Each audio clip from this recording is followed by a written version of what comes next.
नमस्कार दोस्तों, मैं नील एक बार फिर हाजिर हुआ हूँ आपके सामने एक और नई वीडियो के साथ। और इस वीडियो में हम बात करने वाले हैं कि सोयाबीन की फसल में आखिरकार हमें कौन कौन से प्लांट ग्रोथ रेगुलेटर का इस्तेमाल करना चाहिए, कितनी मात्रा में इस्तेमाल करना चाहिए और जो अवस्था है सोयाबीन की वो क्या होनी चाहिए जब हम प्लांट ग्रोथ रेगुलेटर का इस्तेमाल करते हैं, यानी कि कितने दिन की फसल होनी चाहिए और क्या सही समय है प्लांट ग्रोथ रेगुलेटर का इस्तेमाल करने का। तो वीडियो को शुरू करने से पहले मैं आपको जानकारी दे दूं कि अगर आप इस वीडियो को यूट्यूब चैनल पर देख रहे हैं तो चैनल को सब्सक्राइब करके घंटे का बटन दबाएं, लेकिन अगर फेसबुक पेज पर देख रहे हैं तो पेज को लाइक और फॉलो करना बिल्कुल भी ना भूलें। तो चलिए किसान भाई वीडियो को शुरू कर लेते हैं। और जो फेसबुक पेज का लिंक है वो हमारे जो वीडियो का डिस्क्रिप्शन में आपको मिल जाएगा। तो वीडियो को शुरू कर लेते हैं। वीडियो को शुरू करने से पहले मैं आपको ये बता देता हूँ कि जो प्लांट ग्रोथ रेगुलेटर हैं उनका इस्तेमाल आपको सबसे पहला जो हमारा पॉइंट है कि आखिर कब करना है, यानी कि कितने दिन की फसल होने के बाद करना है। तो सबसे पहली जानकारी यही है कि जब भी आप प्लांट ग्रोथ रेगुलेटर का इस्तेमाल अगर आप सोयाबीन की फसल के अंदर करना चाहते हैं तो आपको जो है इतना पता होना चाहिए कि जो प्लांट ग्रोथ रेगुलेटर है उनका इस्तेमाल तभी किया जाता है जब जो फसल है 40 से 50 दिन के आसपास हो जाती है, यानी कि जो फूल आने का जो समय होता है उस समय पर प्लांट ग्रोथ रेगुलेटर का जो है प्रयोग है किया जाता है। और साथ ही एक ये बात भी बहुत ज़रूरी कि अगर आपकी सोयाबीन की फसल है 40 से 50 दिन की हो गई, उसके अंदर फूल नहीं आ रहे हैं या जो फूल आ गए हैं उनका फल नहीं बन रहा है, यानी कि फलियां नहीं बन रही हैं 40 से 50 दिन की अवस्था में, तो भी आपको प्लांट ग्रोथ रेगुलेटर का इस्तेमाल करना है। या फिर एक समस्या और आती है लोगों को कि जो सोयाबीन की फसल है वो जो है लंबाई उसकी जो है बढ़ती जा रही है, 3-3.5 फीट तक जो है उसकी लंबाई चली गई और फिर भी जो है वो बढ़ रही है, जबकि फसल की जो अगर हम बात करें कि जो कितने दिन की हो गई तो फसल 50 दिन के आसपास हो जाती है, लेकिन उसके अंदर एक भी फूल नहीं आता और उसकी सिर्फ हाइट बढ़ रही है।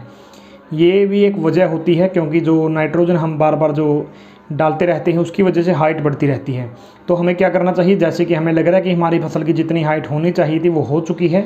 और अब उसकी हाइट ज़्यादा बढ़ रही है,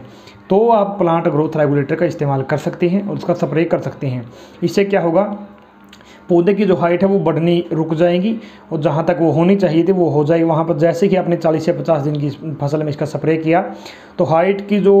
ग्रोथ में हाइट जो मतलब जो बढ़ने में जिन पोषक तत्वों की ज़रूरत होती है, जैसे ही आप प्लांट ग्रोथ रेगुलेटर का इस्तेमाल करते हैं वही पोषक तत्व आपके जो फूल और फलियाँ बनने की तरफ जो है बढ़ने लगते हैं, मतलब जो फूल और फलियों को बढ़ावा दे देते हैं हाइट बढ़ने की बजाय, यानी कि हाइट बढ़नी रुक जाती है और फूल और फलियाँ जो है बननी शुरू हो जाती हैं। तो प्लांट ग्रोथ रेगुलेटर के ये काम होते हैं। तो अब हम बात कर लेते हैं कि आखिर कौन सा प्लांट ग्रोथ रेगुलेटर आपको सोयाबीन की फसल में यूज़ करना चाहिए और कितनी मात्रा में करना चाहिए। तो चलिए बात कर लेते हैं।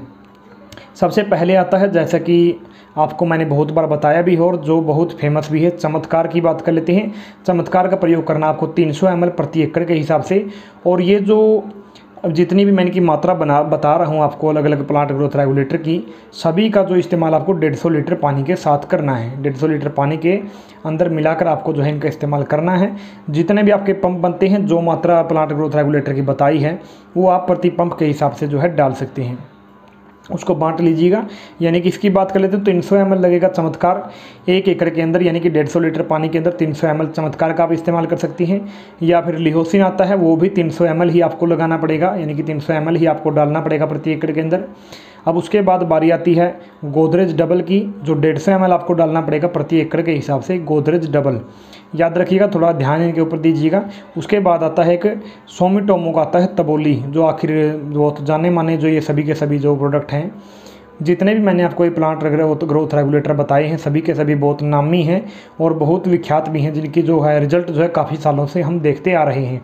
तो जो तबोली है वो आपको 30 ml प्रति एकड़ के हिसाब से उसका इस्तेमाल करना है, जबकि गोदरेज डबल का आपको 150 ml प्रति एकड़ के हिसाब से इस्तेमाल करना था। और लिहोसिन और उससे पहले हमने जो बताया चमत्कार, इन दोनों का आपको 300 ml प्रति एकड़ के हिसाब से जो है इस्तेमाल करना है। और पानी की मात्रा मैंने आपको बताई थी, प्रति एकड़ के हिसाब से 150 लीटर पानी जो है आपका लगने वाला है। जितने भी आपको पंप करने हैं, आप करना चाहते हैं, उसी पंप के हिसाब से 300 ml को आप डिवाइड कर लीजिएगा। तो ये थी कि आखिर कौन कौन से जो प्लांट ग्रोथ रेगुलेटर हैं वो आपको करने चाहिए सोयाबीन की फसल के अंदर और उनकी कितनी मात्रा लगती है, तो ये मैंने आपको बताई है। तो मैं आशा करता हूँ कि आपको ये जानकारी पसंद आई होगी। अगर पसंद आई है तो वीडियो को लाइक कीजिएगा, ज़्यादा से ज़्यादा शेयर कीजिएगा